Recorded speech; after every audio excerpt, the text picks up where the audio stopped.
વિદ્યાર્થી મિત્રો આપણે એક્ઝામ્પલ ની અંદર આગળ વધીએ તો સ્વાધીનો છે 20મો દાખલો છે બરાબર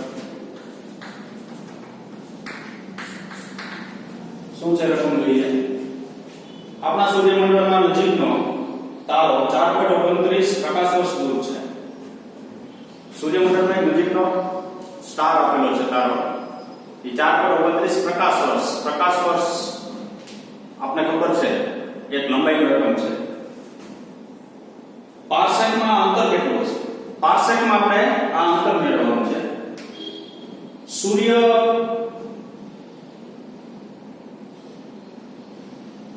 પાર્સેકમાં અંતર કેટલું થશે બરાબર પાર્સેકમાં અંતર મેળવવાનું છે પછી શું કીધું આપણે સૂર્યની આસપાસ પોતાની ભ્રમણકક્ષામાં 6 મહિનાના સમય અંતરાલે પૃથ્વીના બે સ્થાનો પરથી આ તારાઓ એટલે કે આલ્ફા સેન્ટોરીસ નામ ધરાવતો ને જોવામાં આવે તો તે કેટલો કોણ એટલે કે દ્રષ્ટિ સ્થાન ભેદ કોણ આપશે હવે શું કીધું તમને આસપાસ પોતાની ભ્રમણકક્ષામાં 6 મહિનાના સમય અંતરાલમાં પૃથ્વીના બે સ્થાન પરથી આ તારો પસાર 6 મહિનાના અંતર પરથી બે સ્થાન ઉપરથી પસાર થશે તો બે સ્થાન ઉપરથી પસાર થશે તો એનો મતલબ એવો થયો પહેલા સ્થાનેથી પહેલા એક સ્થાને પહોંચે ત્યારે એ જેટલું પાછા બીજા સ્થાને પહોંચે ત્યારે ટોટલ અંતર છે ને 2a જેટલું થશે કારણ કે આમ છે આપણી પાસે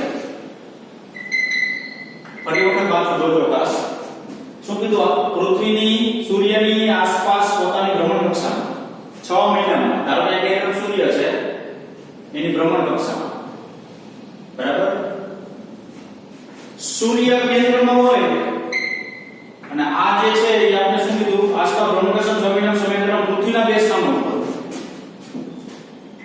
આ સૂર્ય છે ને આ ભ્રમણકક્ષા છે તો સૂર્ય પૃથ્વી વચ્ચેનું અંતર 1 જેટલું થાય આ પહેલું સ્થાન બીજા 6 મહિના બીજું સ્થાન બરાબર તો પાછું પૃથ્વીનું બીજું સ્થાન છે એ પાછું સૂર્ય પૃથ્વી વચ્ચેનું અંતર 1 જેટલું થશે તો ટોટલ અંતર છે ને એ આપણી પાસે કેટલું થશે 2a તો આ એક શું આંતર છે ખૂણો આંતર છે બરાબર ખૂણો આંતર છે એ ધારો કેટલો છે થીટા જેટલો છે વેલ્યુ જોઈએ આપણે d બરાબર શું આપેલું છે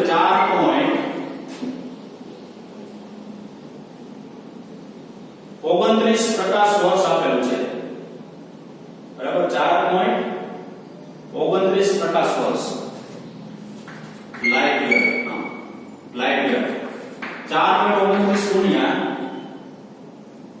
9.46 into 10 raised to 15 મીટર આ કેમાં પડે મીટરમાં પડી જશે લાઇટ યર એક લાઇટ યર એટલે મીટરમાં પર આનો જવાબ આવશે 4.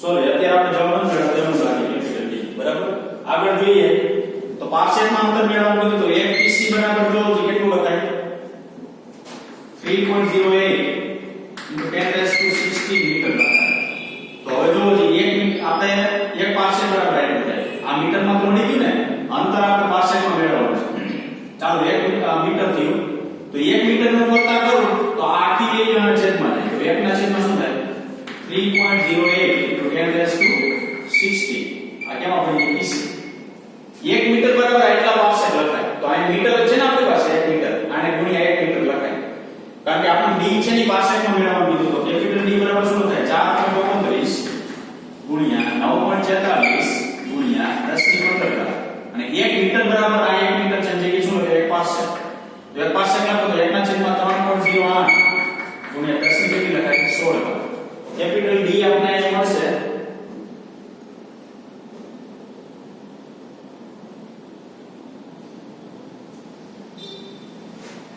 ચાલો આપણે આનો તમને પહેલો પ્રશ્ન એવો આપેલો છે તો પાર્સેકમાં અંતર કેટલું થશે પાર્સેકમાં અંતર મેળવવું હોય તો આનું તમે શું આપી દેવું સાદું રૂપ આપી બરાબર આપણે સાદું રૂપ આપતા નથી શું કામ કારણ કે આગળ જઈએ ને તો આપણે શું મેળવવાનું કીધું છે તો કે આપણે આ D છે કેપિટલ D આ કેપિટલ D છે આ સ્મોલ d છે તો આ સ્મોલ d જે છે કેટલું થાય 2au જેટલું થાય 2 into 1 au એટલે કેટલું લખી શકાય 1.496 into 10 raised to 11 મીટર લખાય બરાબર અને આપણે મેળવવાનું શું છે થીટા બરાબર ટૂંકમાં પાર્સેકમાં જો આ લાઈન યરમાં આપેલું છે મીટરમાં પર એટલા ગુણો એટલે 1 પાર્સેક બરાબર એટલા મીટર તો 1 મીટર બરાબર કેટલા પાર્સેક તો 1/8 પાર્સેક હવે d જે આ આવ્યું ને 1 મીટર બરાબર આપણે પાર્સેકની કિંમત મૂકી d તો આટલું છે છેદમાં એટલે મૂકી દો એટલે એ કેમાં પડી જાય પાર્સેકમાં પડી જશે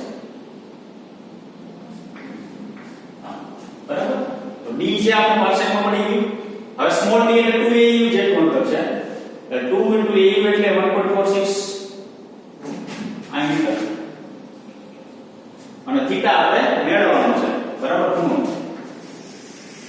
અહીં પણ સાદુરૂપ આપીને મેળવો તો ચાલે ન આપો તો કાઈ નહીં કારણ કે અહીં આપણે મેળવવાનું બરાબર થીટા બરાબર ચાપના છેદમાં શું લખાય ત્રિજ્યા ચાલો ચાપ એટલે આપણી પાસે સ્મોલ d છે ત્રિજ્યા એટલે કેપિટલ d છે તો સ્મોલ થીટા બરાબર સ્મોલ d તો small d 2 into 1.496 into 10 raised to કેટલા લખાઈ ગયો છેદમાં ત્રિજ્યા કેપિટલ D તો કેપિટલ D બરાબર અહીં 4.29 into 9.46 into 10 raised to 50 આ કેપિટલ D પાર્સેકમાં મળ્યો પાર્સેકની કિંમત ત્યાં મૂકતા ને કારણ કે ઉપર મીટરમાં મૂકો છો ને હા બરાબર એટલે છેદમાં કેમાં મૂકવાનું મીટરમાં હવે થશે શું જુઓ ખાસ આ થીટા જે છે ને મીટર મીટર કેન્સલ થઈ ગયું તો આ જે થીટા મળશે એ કેમાં મળશે તમને રેડિયનમાં મળશે કેમાં મળશે રેડિયનમાં હવે થીટા બરાબર 2 ગુણ્યા 1.496 10^11 છેદમાં 4.29 ગુણ્યા 9.46 ગુણ્યા 10^15 રેડિયન છે અને ડિગ્રી મેળવવું હોય તો 180 ના છેદમાં પાઈ ડિગ્રી આ ડિગ્રી બને શું કામ કે 1 રેડિયન બરાબર 180 ના છેદમાં પાઈ ડિગ્રી એવું લખાય કારણ કે તમે 1 ડિગ્રી બરાબર પાઈ ના છેદમાં 180 રેડિયન લખો છો તો 1 રેડિયન બરાબર 180 છેદમાં પાઈ તો 1 રેડિયન છે ને એ જગ્યાએ મેં લખી દીધું 180 ડિગ્રી છેદમાં પાઈ તો થીટા બરાબર આગળ જઈએ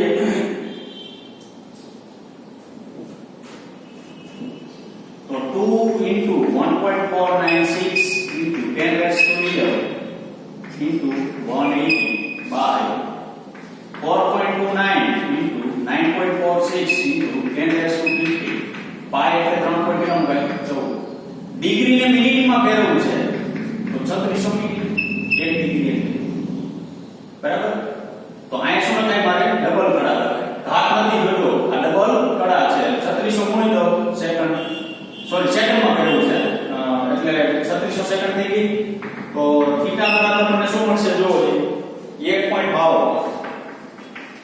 છે આખા દાખલાની અંદર શું છે તો કે એક અંતર આપ્યું છે એ પાર્સેકમાં મેળવો તો પાર્સેકમાં આપણે મેળવીએ ચાલો વાપરું તો બોલે ન આપું તો આ તો એ જેટલું થશે એટલું અંતર રાખ્યું તો કરતું એ થીટા બરાબર 4/3 ત્રિજ્યા ઉપરથી d ના છેદમાં કેપિટલ D પેલું રેડિયનમાં મળશે મીટર મીટર કેન્સલ થાય ડિગ્રી ફેરવવા માટે 1 રેડિયન એટલે લખે ડિગ્રી મિનિટમાં ફેરવવા માટે સોરી સેકન્ડમાં ફેરવવા માટે 3600 ગુણવા પડે એટલે ડબલ ડેશ થઈ ગયું જવાબ આવશે 1.52 ડબલ ડેશ જેટલો જવાબ આવશે બરાબર હવે સ્વાધ્યાયનો છે 28મો દાખલો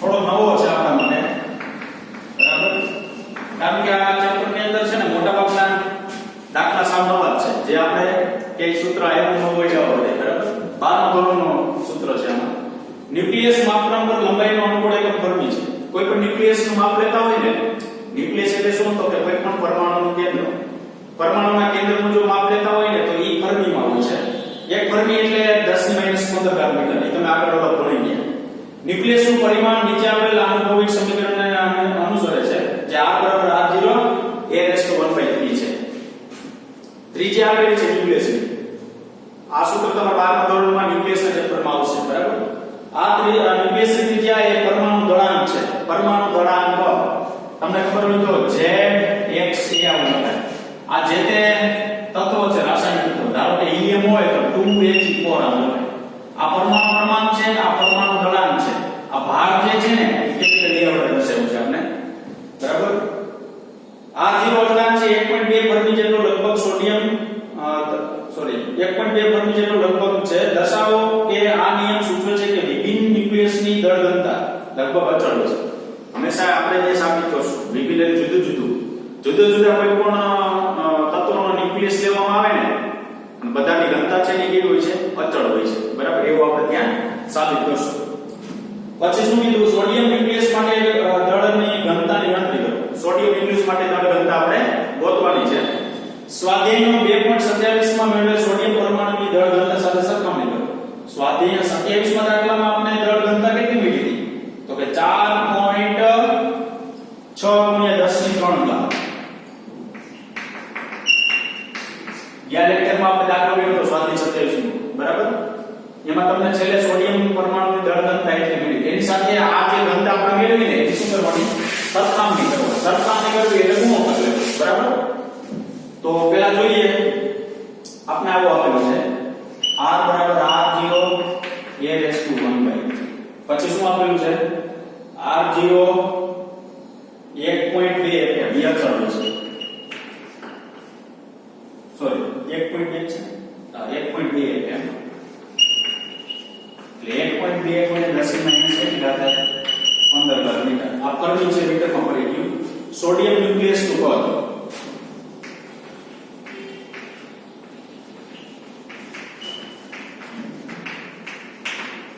સોડિયમ ન્યુક્લિયસ નું કદ કેટલું થાય 4/3 πr³ જેટલું તો 4/3 પાઈ શું કામ હે તો કે ન્યુક્લિયસ છે એને તમે એક નાનો એવા ગોળા સ્વરૂપે લઈ શકો એટલે 4/3 પાઈ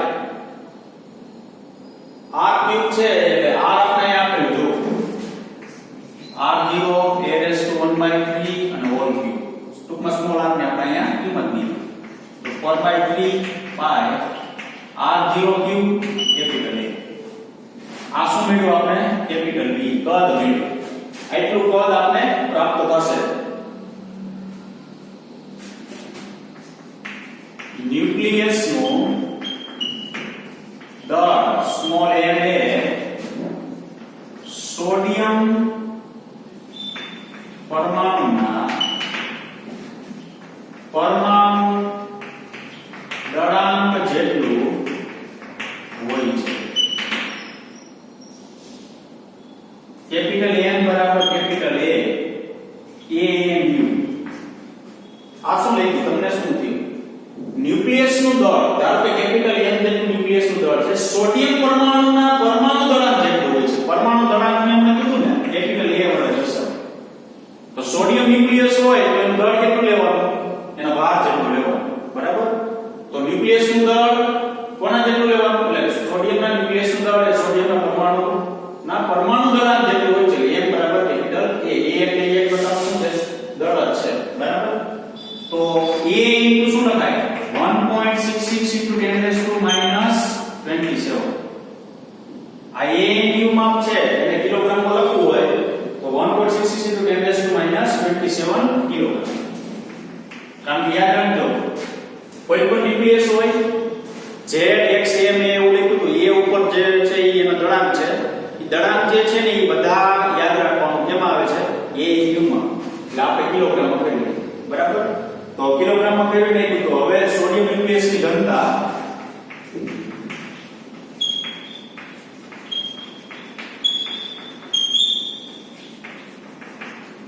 ρ બરાબર m ના છેદમાં શું લખાય v m એટલે શું લખાય A ઇન્ટુ 1.66 × 10⁻⁻27 છેદમાં કદ મળ્યું છે 4/3 × પાઈ r0³ કેપિટલ A કેન્સલ થઈ ગયું શું કામ તો કે આપણે દળાંક આપેલા જ નથી ભાર તો કેન્સલ નહીતર લેવું હોય તો આપણે છેલ્લા એક લેક્ચરમાં સોડિયમ પરમાણુનું દળ લીધું હતું ખબર તો 23 ગ્રામ બરાબર એટલું લઈ શકો તો હવે શું થયું આનું સાદુરૂપ આપો આ 3 ઉપર વેગ જશે છેદનો છેદ અંશમાં 3 × 1.66 × 10⁻⁻27 4 × પાઈ r0³ તો r0 જે છે આપણે આપેલું છે તો બધી કિંમત મૂકો તો આ 3 × 1.66 10⁻⁻27 છેદમાં 4 × પાઈ એટલે 3.14 લખાય r0 એટલે 1.2 × 10⁻⁻15 લખાય એનો ઘન લખાય આનું જો સાદુરૂપ આપવામાં આવે તો ઘનતા પ્રાપ્ત થશે 2.3 ગુણ્યા 10 ની 17 ઘાત 2.3 ગુણ્યા 10 ની 17 ઘાત કિલોગ્રામ પ્રતિ મીટર ઘન આપને રો મળશે. હવે 27માં દાખલાની અંદર રો ડેશ આપણે પસંદ કરીએ. બરાબર? તો રો અપોન રો ડેશ એની સાથેની સરખામણી કીધી. સરખામણીનું ગુણોત્તર લઈ લેવાનો. તો રો આપણે કેટલું મળે છે? 2.3 ગુણ્યા 10 ની 17 ઘાત. ત્યાં 4.6 ગુણ્યા 10 ની કેટલી ઘાત? 3 ઘાત. સરખામણી કરો તો કેટલું થાય છે? 5.5 ગુણ્યા 10 ની 15 ઘાત. સોરી 5 ગુણ્યા 10 ની 15 ઘાત. બરાબર? તો આપણે એવું કહી શકાય શું? આ રો અપોન રો ડેશ છે જાણ ગુણા છે. બરાબર? તો રો ની કિંમત છે એ 5.5 ગુણ્યા 10 ની 15 ઘાત ગણી વધારે છે. રો ડેશ કરતા એટલા ગણી વધારે છે. કોની કિંમત? રો ની કિંમત. તો સ્વાધ્યાય 27માં દાખલામાં આપણે એક શું કરી દીધી? સરખામણી કરી દીધી. આ આપણે ઘનતા મળતી હતી અને એની ઓલી ઘનતા સાથે એની શું કરવાની હતી? સરખામણી કરવાની. આગળ જઈએ તો સ્વાધ્યાયમાં છે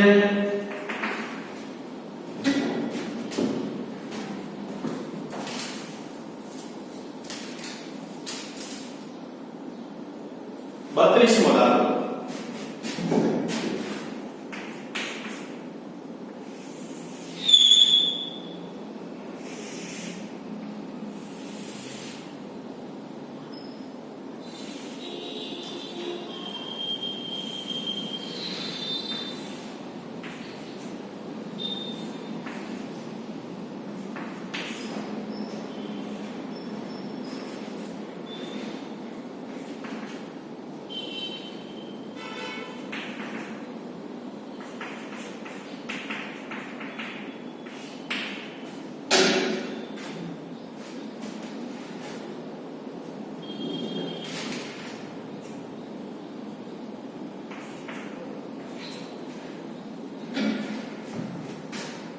દાખલાનું શું છે? જો એ પ્રખ્યાત તથ્ય છે કે સંપૂર્ણ સૂર્યગ્રહણ વખતે ચંદ્રની ડિસ્ક સૂર્યની ડિસ્કને પૂરેપૂરી ઢાંકી દે છે. સંપૂર્ણ સૂર્યગ્રહણ થાય વચ્ચે ચંદ્ર સૂર્ય અને ચંદ્ર એટલે અહીંથી તમે જોતા હોય તો સૂર્ય હોય અને ચંદ્ર આડો આવી જાય એટલે આખી ડિસ્કને શું કરી દે? ઢાંકી દે છે. બરાબર? પછી શું કીધું? આ તથ્ય અને ઉદાહરણ 2.3 2.4 ના સૂચનનો ઉપયોગ સૂચન એટલે એની કિંમતો બધી આપણે લઈ લેવાની. એનો ઉપયોગ કરી શું કીધું છે? ચંદ્રનો વ્યાસ શોધો. સૂર્યનો ઉપયોગ કરી ચંદ્રનો વ્યાસ મેળવો. ચંદ્રનો વ્યાસ મેળવો. હવે જો તો અહીંથી તમે જોતા હોય સંપૂર્ણ સૂર્યગ્રહણ થાય ને તો બે માટે કોણીય વ્યાસ એક સમાન. આનો આપણે કેપિટલ ડી લખીએ, આનું સ્મોલ ડી લખીએ. વ્યાસ કે ચાપ લ્યો કે તો અહીંયા પૃથ્વી છે એટલે ઈ કીધું, મૂન છે એટલે ચંદ્ર કેપિટલ એમ, સન એટલે સૂર્ય. તો આપણે એવું કહેવાય કે પૃથ્વી અને સૂર્ય વચ્ચેનું અંતર એટલે RSC, ચંદ્ર અને પૃથ્વી વચ્ચેનું અંતર એટલે RME એવું કીધું. બરાબર? હવે અહીંથી તમે જોતા હોય તો બે માટે કોણીય વ્યાસ તો એક સમાન થાય. તો અહીં લખું મારે લખી શકાય શું કામ એમ કે બે માટે ખૂણો તો એક જ થયો ને. બરાબર? તો સૂર્યનો કોણીય વ્યાસ બરાબર ચંદ્રનો કોણીય વ્યાસ. કોણીય વ્યાસ ને આલ્ફા વડે સૂર્ય એટલે આલ્ફા s, ચંદ્ર એટલે આલ્ફા n. ચાલો કોણીય વ્યાસ લેવામાં આવે સૂર્ય માટે તો ચાપના છેદમાં ત્રિજ્યા. તો ચાપ એટલે કેપિટલ D થાય. ત્રિજ્યા એટલે આટલી થશે RAC જેટલી. આ શું થશે? Small d. આ શું થશે? RME. કોનો વ્યાસ લેવાનો? ચંદ્રનો. ચંદ્રનો વ્યાસ ને કરતા કરો capital D sorry small d capital D ગુણ્યા RME અપોન RAC. તો કેપિટલ D એટલે કોનો વ્યાસ કીધો? સૂર્યનો. સૂર્યનો વ્યાસ છે 1.39 ગુણ્યા 10 ની 9 ઘાત. 1.39 ગુણ્યા 10 ની 9 ઘાત. સૂર્ય સોરી ચંદ્ર સૂર્ય ચંદ્ર પૃથ્વી વચ્ચેનું અંતર 3.84 ગુણ્યા 10 ની 8 ઘાત. 3.84 ગુણ્યા 10 ની 8 ઘાત છેદમાં સૂર્ય પૃથ્વી વચ્ચેનું અંતર 1.496 મીટર. 1.496 into 10⁻11. તો આ સ્મોલ d આપણે કેટલું પ્રાપ્ત થશે? 3.56 ગુણ્યા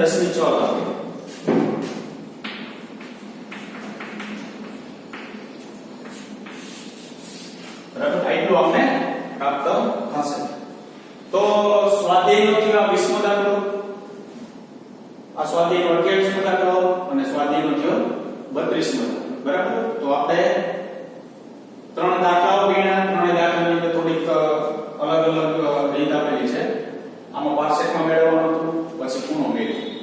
અહીં સાવ અલગ દાખલો છે. આ વસ્તુ ખાસ ધ્યાન રાખવાની છે. ન્યુક્લિયસનું દળ છે એ પરમાણુ ભાર જેટલું હોય છે, ભાર અથવા દળ જેટલું. ઘનતા મેળવી 27 દાખલાની ઘનતા સાથે આપણે સરખામણી કરવી. અહીંયા જોઈએ તો બે ડીશ સૂર્યગ્રહણ માટે આપેલું છે. બે માટે કોણીય વ્યાસ સમાન, એટલે વ્યાસ સમાન કહી દીધો. એના ઉપર